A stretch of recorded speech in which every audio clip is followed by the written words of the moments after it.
It's a thrill to be here. I want to first thank Mary. Thank you for being an incredible partner. Thank you for really helping us rally the troops to get everybody out to vote on Tuesday. I appreciate it. She loved my playlist, which makes me love her even more. So thank you for that. I want to thank the general. You know, he's incredibly humble. He didn't go to Afghanistan once. He didn't go to Afghanistan twice. He deployed to Afghanistan 10 times.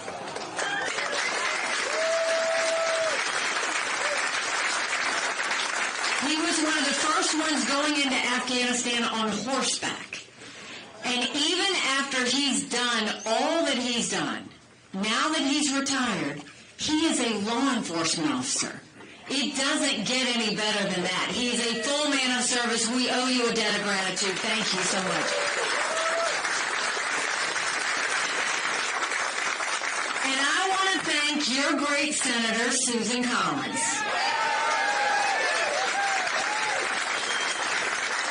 When all of the fellas are following the herd, she showed why she's got a steel spine. She showed why she's known to be tough. She showed why she's courageous. And I just want to say personally to her, thank you for using the power of your voice. Thank you for showing the fellas that you've got more balls than them, and I appreciate it. So thank you.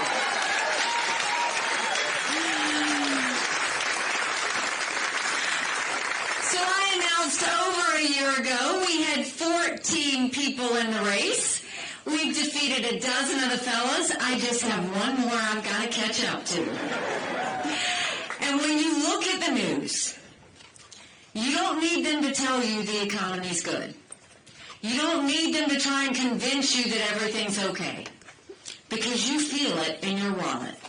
We are stretching our dollars. We are $34 trillion in debt. We're having to borrow money just to make our interest payments. China owns some of that debt. And for the first time, we're paying more in interest than we are in our defense budget. Do you know who's paying attention to that? Russia, China, and Iran. And I would love to be able to say, oh, but Joe Biden did that to us. But I've always spoken in hard truths, and I'm going to do that with you today. Donald Trump and our Republicans did that to us too. You go back and look at that $2.2 trillion COVID stimulus bill that they passed with no accountability.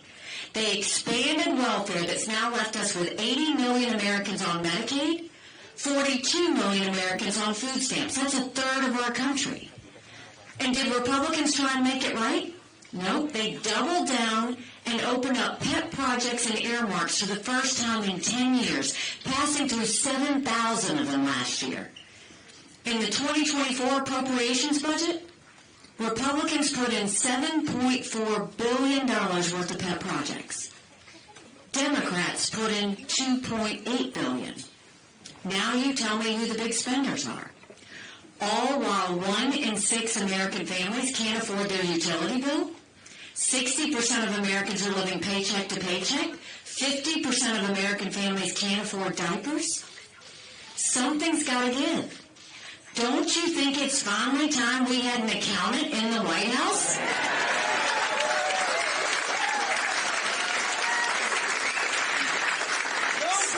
It's time we get Trump back, because that was the one that fixed this country the first time. You ain't nothing but a neocon.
Anybody else?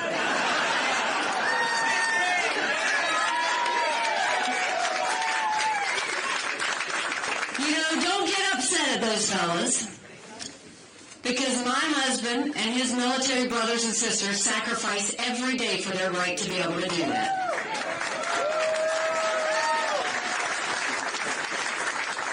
So now we will get back to talking about something Donald Trump doesn't talk about, which is our debt, right?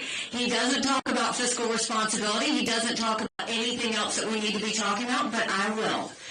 The way we will fix our economy is we need to claw back the $100 billion of unspent COVID dollars that are still sitting out there. Instead of 87,000 IRS agents going after middle America, let's go after the hundreds of billions of dollars of COVID fraud. 1 out of every $7 was spent fraudulently. If 8% of our budget is interest, quit borrowing. Cut up the credit cards. You have to balance a budget every day. I had to balance a budget as governor. Why is Congress the only group that refuses to balance a budget? We'll stop the spending, we'll stop the borrowing, we'll eliminate their pet projects, and I'll veto any spending bill that doesn't go back to pre-COVID levels. That will save us trillions. And then we're going to take as many federal programs as we can and send them down to the state level. That way we dramatically reduce the size of the federal government, but we empower people on the ground. Think education, think health care, think welfare, think mental health. If we cut the strings and send that down, then it's dealt closest to the people instead of having Washington bureaucrats decide that. And then we're watching the rich get richer and the poor get poorer. We have to open up the middle class. That's why we have to cut taxes on the middle class and simplify the brackets. Let's eliminate the federal gas and diesel tax in this country. And let's make the small business tax cuts permanent. Small businesses are the heartbeat of our economy. Let's prove it by doing something about it. And then I think as much as we talk about Congress, they have one job. Congress just has one job. That's to give us a budget on time. They failed again this week, by the way. Do you know Congress has only given us a budget on time 4 times in 40 years? 4 times in 40 years. You know what I have to say about that? You don't give us a budget on time, you don't get paid, period. Don't you think it's finally time we talk about term limits in Washington, D.C.? Don't you think we need to talk about mental competency tests for anyone over the age of 75? Now, let me say this. I'm not being disrespectful when I say that. We all know people over 75 that can run circles around us. And then we know Joe Biden. Congress has become the most privileged nursing home in the country. These are people making decisions on the future of our economy. These are people making decisions on our national security. We need to know they're at the top of their game. We can't play on that. And then let's talk about the border. I can't believe this is happening in the United States of America. 9 million illegal immigrants have come across the border. You're dealing with the northern border as we speak. We had more fentanyl come across the border last year that would kill every single American. Number 1 cause of death for adults 18 to 45, fentanyl. And don't think for a second China doesn't know what they're doing when they send it over. Now, as governor of South Carolina, we passed the toughest illegal immigration law in the country. President Obama sued us over it, and we won. We will take what we did in South Carolina and we'll go national with it. We'll do a national E-Verify where every business has to prove that the people they hire are in this country legally. We will defund sanctuary cities once and for all. No more safe havens in America. We'll put 25,000 Border Patrol and ICE agents on the ground and let them do their job. Let's go back to the Remain in Mexico policy so that no one even steps foot on U.S. soil. And instead of catch and release, we'll go to catch and deport. That is what will stop what's happening on the border. But you look at what happened a couple weeks ago. Congress had a border bill. The good part about that border bill was it strengthened asylum laws. We need to do that. 3 million illegal immigrants came in under the Trump watch because our asylum laws weren't strong enough. The weak parts about that bill was it didn't have remain in Mexico, which we have to have, and it had a 5,000 person threshold. We don't even want a 1-person threshold. But instead, Congress, what they should have done was gotten in a room, strengthened the bill, and then gotten something out. But Donald Trump said, don't pass anything until after the general election because it would hurt him. We can't wait one more day to pass a strong border bill. Congress needs to do their job, and Trump needs to stay out of it, period.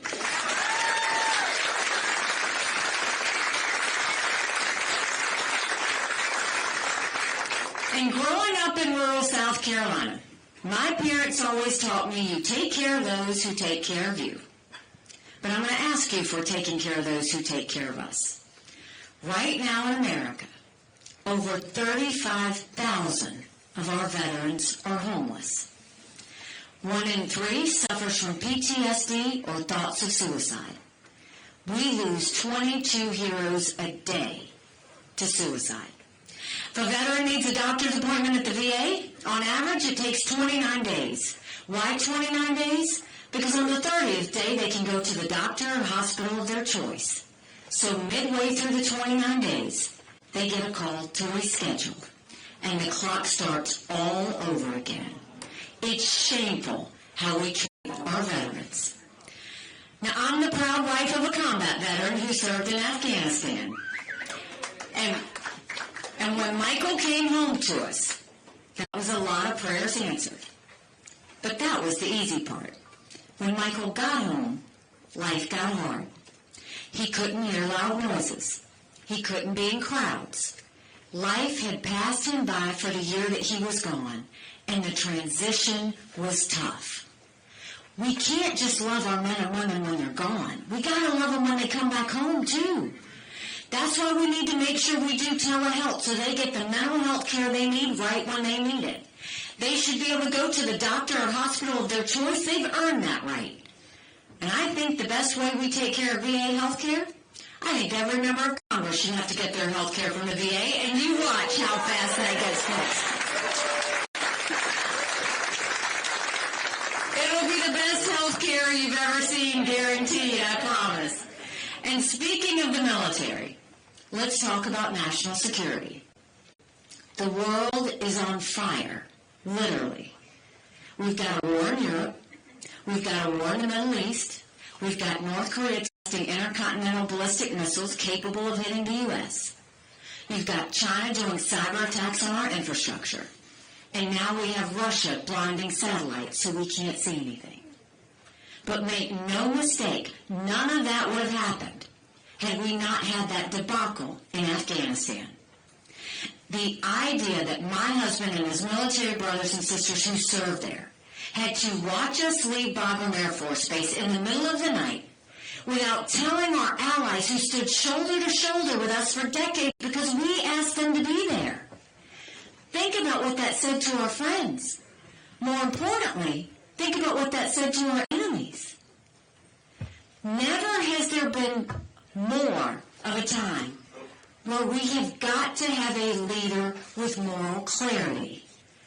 We have to have a leader who knows the difference between right and wrong, between good and bad. And we've got to make sure that the president is always focused on preventing war. That's the number one goal. It should always be about preventing war. And right now, you've got Congress lying to you, saying you've got to choose between Israel and Ukraine versus securing the border. Securing the border is priority number one. But don't let them tell you that we can't do Israel and Ukraine as well. Because dictators always tell us what they're going to do. Putin has said once he takes Ukraine, Poland and the Baltics are next. Those are NATO countries that immediately puts America at war. This is about preventing war. And so if we're going to do that, we've got to make sure that when we have a leader of moral clarity, they know their words matter. And 2 weeks ago, what did Donald Trump say? that he would encourage Putin to invade our allies. That means Trump is going to side with a dictator who kills his political opponents. Trump is going to side with a tyrant who arrests American journalists and holds them hostage. Trump's going to side with a madman where 500,000 people have died or been wounded because Putin invaded Ukraine. And Trump is going to side with him, Putin, over our allies who stood with us after 9/11? In that one moment that he went off the teleprompter, he put our allies in a vulnerable position, he emboldened Putin, and he put our men and women who are serving there in danger. That's why it matters. We have to make sure we are always doing whatever it takes to prevent war and protect Americans. So we know what we need to do with our national security. We know what we need to do with domestic policy. Now let's talk about what you need to do on Tuesday. As you look at this election, you have a choice. This is about, do you want more of the same, or do you want to go in a new direction? More of the same is not just Joe Biden. More of the same is Donald Trump. Now, I will tell you, this isn't personal for me. I voted for Donald Trump twice. I was proud to serve America in his administration. But rightly or wrongly, chaos follows him. And we can't be a country in disarray and a world on fire and go through 4 more years of chaos. We won't survive it. And look at the past couple of months. What happened? After New Hampshire, when we got that 43% of the vote, if you watched election night, Trump was completely unhinged. All he did was talk about revenge. And my dress, by the way. The next day, he said anybody who supports her is barred permanently from MAGA.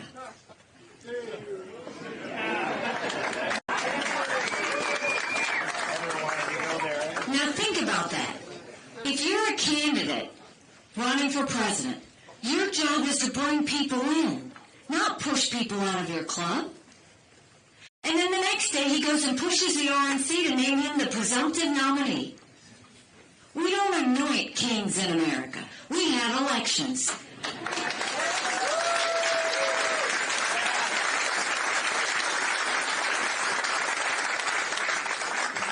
And then he had a couple of court cases where he had some judgments come down, and he ranted about being a victim. And then just a couple of days ago, we had a great event in Washington, D.C., and he tweeted about the fact that anybody that was voting for me or supporting me would not have access to him.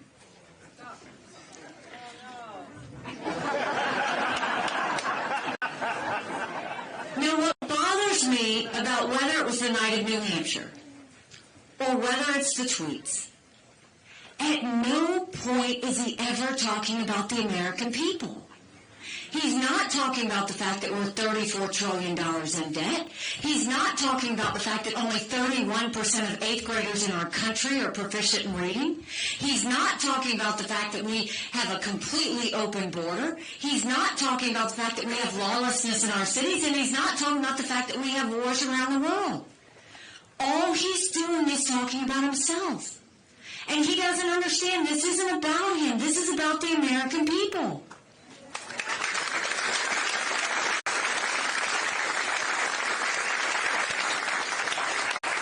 You know, 8 months ago, I dropped my husband Michael off at 4 a.m. for another year-long deployment. And I watched him and 230 soldiers pick up their 2 duffel bags of belongings to go to a country they'd never been, all in the name of protecting America. They're willing to sacrifice their lives and their families because they still believe in this amazing experiment that is America. So if they're willing to sacrifice for us there, shouldn't we be willing to fight for America here? Because we have a country to save.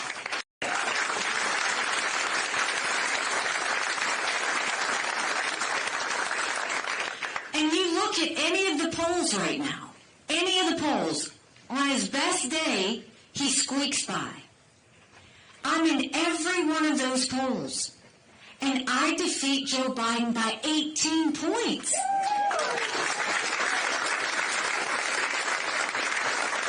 Do you know what that means? That's bigger than the presidency. That's House, that's Senate, that's governorships. That's us really getting our country back on track. But you win with double digits like that. You're going into D.C. with a mandate to stop the wasteful spending and get our economy back on track. A mandate to get our kids reading again and go back to the basics in education. A mandate to secure our borders with no more excuses. A mandate for law and order back in our cities. And a mandate for a strong America that prevents wars that we can all be proud of. Don't you want that?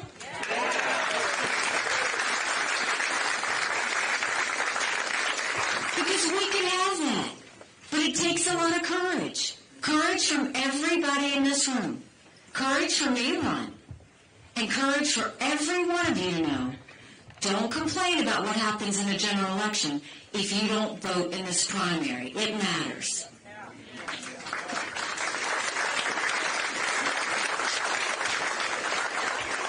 You know, you have fellas that got upset here earlier, wanting to know why I don't drop out.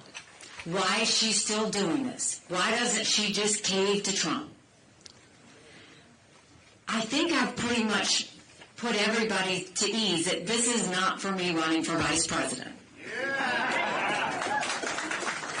This is not about my political career. If it was, I would have been out a long time ago. I'm doing this for my kids. I'm doing this for your kids and your grandkids. Look at what the younger generation is going through. They went through COVID, which was traumatic. They see this $34 trillion in debt, and they get that they're going to have to be responsible for it. They worry about where they're going to get a job. They worry about how they're going to make ends meet. They don't think they're ever going to be able to afford a home. And they worry about wars around the world. And all of this is under an umbrella of anger and division. And then we want to know why there's so much stress, anxiety, and depression. Our kids deserve to know what normal feels like.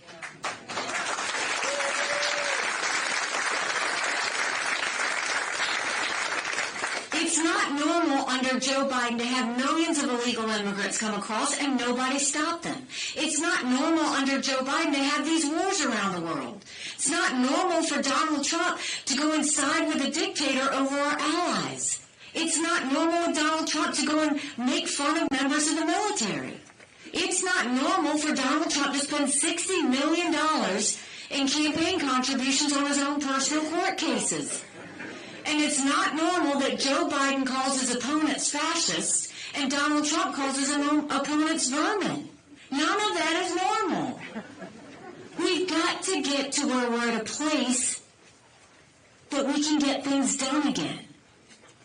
Can you imagine a country where we could sit down to dinner and not have a political fight? Can you imagine a country where you could go to work and say what you think and not worry about being demoted? Can you imagine a country where we could strongly disagree but not hate each other over it? That's what we're fighting for. That's what we want. That's what our kids deserve.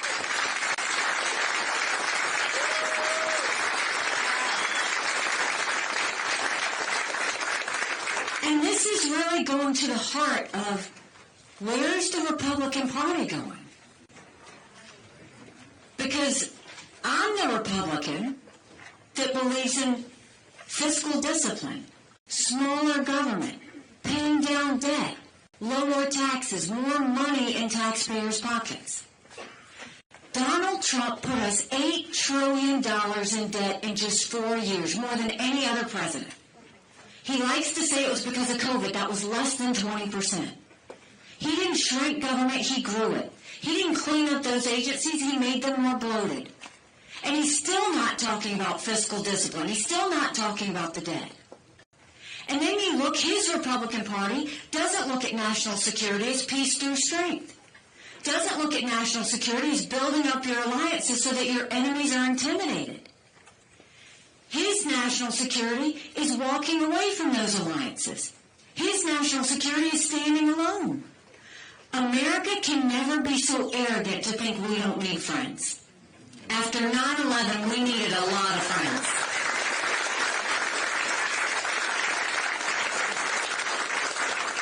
And now you look at the RNC party structure itself.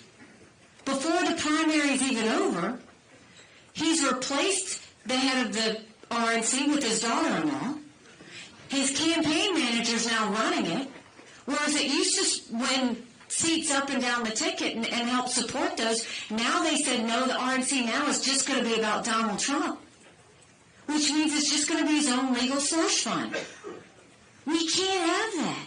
Because now what that means is, if that's the Republican Party, that party's just focused on one man. I'm part of a Republican Party that's focused on the American people and lifting up everyone.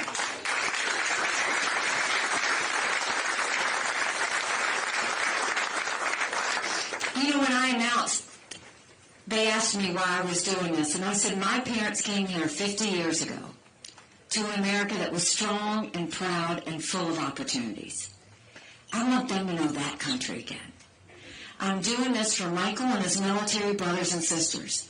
They need to know their sacrifice matters. They need to know that we love our country. I'm doing this for my daughter who just got married, and I saw how hard it was for her and her husband to buy a home.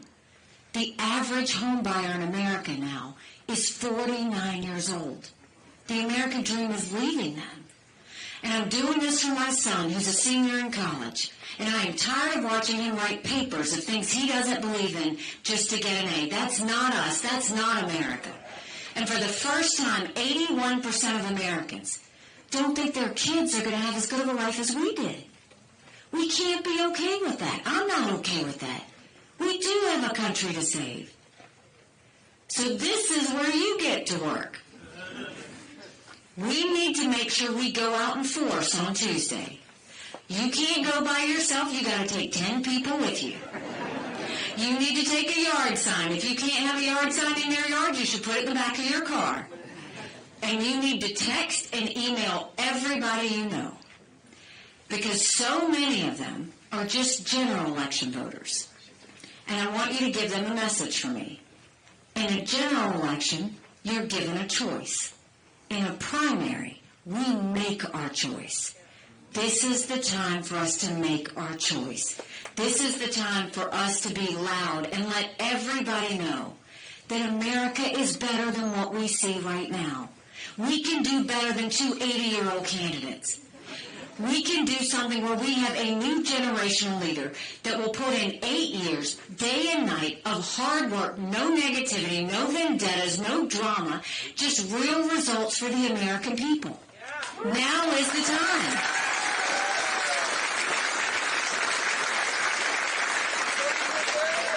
So if you will join our movement, and if you will join our fight, my promise to you is that our best days are yet to come. Thank you very much.